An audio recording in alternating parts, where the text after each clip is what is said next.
ಚಿತ್ರದುರ್ಗದಲ್ಲಿ ನಡೆದ ಬಿಎಸ್ವೈ ಅಭಿಮಾನೋತ್ಸವ ಕಾರ್ಯಕ್ರಮ ರಾಜ್ಯ ಬಿಜೆಪಿಗೆ ಫುಲ್ ಬೂಸ್ಟ್ ಕೊಟ್ಟಿದೆ. ಇನ್ನಷ್ಟು ಕಡೆ ಅಭಿಮಾನೋತ್ಸವ ಮಾಡೋದಕ್ಕೆ ನಾಯಕರು ದುಂಬಾಲು ಬಿದ್ದಿದ್ದಾರೆ.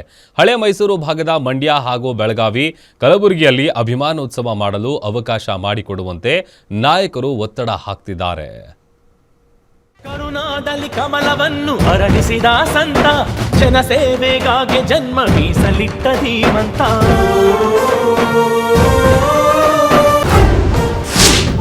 ರಾಜ್ಯ ಬಿಜೆಪಿಗೆ ಬಿಎಸ್ವೈ ಅಭಿಮಾನೋತ್ಸವ ಬೂಸ್ಟ್. ದುರ್ಗ ಎಫೆಕ್ಟ್, ಮಾಜಿ ಸಿಎಂಗೆ ದುಪ್ಪಟ್ಟು ಬೇಡಿಕೆ. ರಾಜ್ಯ ಬಿಜೆಪಿಯಲ್ಲಿ ಕಳೆದ 2 ದಿನಗಳಿಂದ ಎಲ್ಲಿಲ್ಲದ ಉತ್ಸಾಹ ಕಾಣ್ತಾ ಇದೆ. ಚಿತ್ರದುರ್ಗದಲ್ಲಿ ಯಡಿಯೂರಪ್ಪ ಅಭಿಮಾನೋತ್ಸವ ಯಶಸ್ವಿಯಾದ ಬೆನ್ನಲ್ಲೇ ಹಲವು ಜಿಲ್ಲೆಗಳ ನಾಯಕರಿಂದ ಅಭಿಮಾನೋತ್ಸವಕ್ಕೆ ಡಿಮ್ಯಾಂಡ್ ಬಂದಿದೆ. ರಾಜ್ಯದ ಹಲವು ಜಿಲ್ಲೆಗಳ ನಾಯಕರು ಈಗ ಯಡಿಯೂರಪ್ಪಗೆ ಅಭಿಮಾನೋತ್ಸವ ಮಾಡಲು ಮುಂದಾಗಿದ್ದಾರೆ. ಯಡಿಯೂರಪ್ಪ ಅಭಿಮಾನೋತ್ಸವ ಕೇವಲ ಅವರಿಗೆ ಸಲ್ಲಿಸುವ ಗೌರವ ಅಷ್ಟೇ ಅಲ್ಲ, ನಮ್ಮ ಹೋಟ್ ಗಟ್ಟಿಯಾಗುತ್ತೆ ಅನ್ನೋದು ಇವರ ಲೆಕ್ಕಾಚಾರ.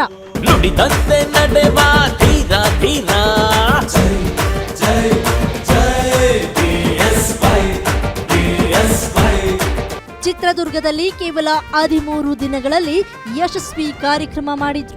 ಈ ಸಮಾವೇಶಕ್ಕೆ ಅಮಿತ್ ಶಾ ಆಗಮಿಸಿ ಮೆರುಗು ನೀಡಿದ್ರು. ಜೊತೆಗೆ ಕಾರ್ಯಕರ್ತರಿಗೆ ಆತ್ಮಸ್ಥೈರ್ಯ ತುಂಬಿದ್ರು. ರಾಜ್ಯ ಬಿಜೆಪಿಯ ಪ್ರಮುಖ ನಾಯಕರಿಗೆ ಸಣ್ಣ ಪುಟ್ಟ ಅಸಮಾಧಾನಗಳನ್ನ ಬಿಟ್ಟು ಒಂದಾಗಿ ಚುನಾವಣೆಗೆ ರೆಡಿಯಾಗಿ ಅಂತ ಸಂದೇಶ ರವಾನೆ ಮಾಡಿದ್ರು. ಅಲ್ಲದೆ ರಾಜ್ಯದ ನಾನಾ ಭಾಗಗಳಿಂದ ಕಾರ್ಯಕರ್ತರು ಆಗಮಿಸಿದ್ರಿಂದ ಬಿಜೆಪಿಗೆ ಇದರ ಲಾಭ ಆಗುವುದರಲ್ಲಿ ಯಾವುದೇ ಅನುಮಾನವಿಲ್ಲ ಅನ್ನೋ ಲೆಕ್ಕಾಚಾರದಿಂದ ಜಿಲ್ಲಾ ನಾಯಕರು ಮತ್ತೆ ಬಿಎಸ್ವೈ ಅಭಿಮಾನೋತ್ಸವ ಮಾಡಲು ದುಂಬಾಲು ಬಿದ್ದಿದ್ದಾರೆ. ಬಿಜೆಪಿ ಸಂಘಟನೆ ಇತ್ತೀಚೆಗೆ ಮಂಡ್ಯ ಹಾಗೂ ಮೈಸೂರಿನಲ್ಲಿ ಜೋರಾಗಿ ನಡೀತಾ ಇದೆ. ಜೆಡಿಎಸ್ ಹಾಗೂ ಕಾಂಗ್ರೆಸ್ ಓಟ್ ಚಿತ್ರ ಮಾಡುವ ಬಿಜೆಪಿ ಕಮಲ ಅರಳೋಕೆ ಈ ಭಾಗದಲ್ಲಿ ಒಂದು ಸಮಾವೇಶ ಬೇಕು ಅಂತ ಯಡಿಯೂರಪ್ಪ ಹಾಗೂ ವಿಜಯೇಂದ್ರ ಬಳಿ ಪಟ್ಟು ಹಿಡಿದಿದ್ದಾರೆ.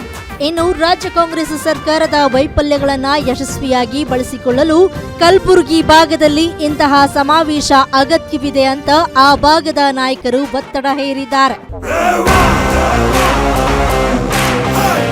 ಕಿತ್ತೂರು ಕರ್ನಾಟಕ ಭಾಗದಲ್ಲಿ ಇಂದಿಗೂ ಯಡಿಯೂರಪ್ಪನವರ ವರ್ಚಸ್ಸು ಇದೆ. ಜೊತೆಗೆ ಬಿಜೆಪಿ ಸಂಘಟನೆ ಗಟ್ಟಿಯಾಗಿದೆ. ಬೆಳಗಾವಿಯಲ್ಲಿ ಈ ಸಮಾವೇಶ ಮಾಡಿದ್ರೆ ನಮಗೆ ಪೂರಕವಾಗುತ್ತೆ ಅನ್ನೋದು ಆ ಭಾಗದವರ ಒತ್ತಾಯ. ಹೀಗಾಗಿ ವಿಜಯೇಂದ್ರ ಹಾಗೂ ಯಡಿಯೂರಪ್ಪನವರಿಗೆ ಈ ಭಾಗದ ನಾಯಕರಿಗೆ ಒತ್ತಡ ಹಾಕ್ತಿದ್ದಾರೆ. ಮನವಿ ಕೇಳಿರುವ ಉಭಯ ನಾಯಕರು ಜಿಲ್ಲಾ ಮಟ್ಟದ ಸಮಾವೇಶಗಳನ್ನ ಮಾಡುವ ಬಗ್ಗೆ ಇನ್ನೂ ಯಾವುದೇ ಕ್ಲಾರಿಟಿ ಕೊಟ್ಟಿಲ್ಲ. Maruti Pavagada, political bureau, guarantee news, Bengaluru.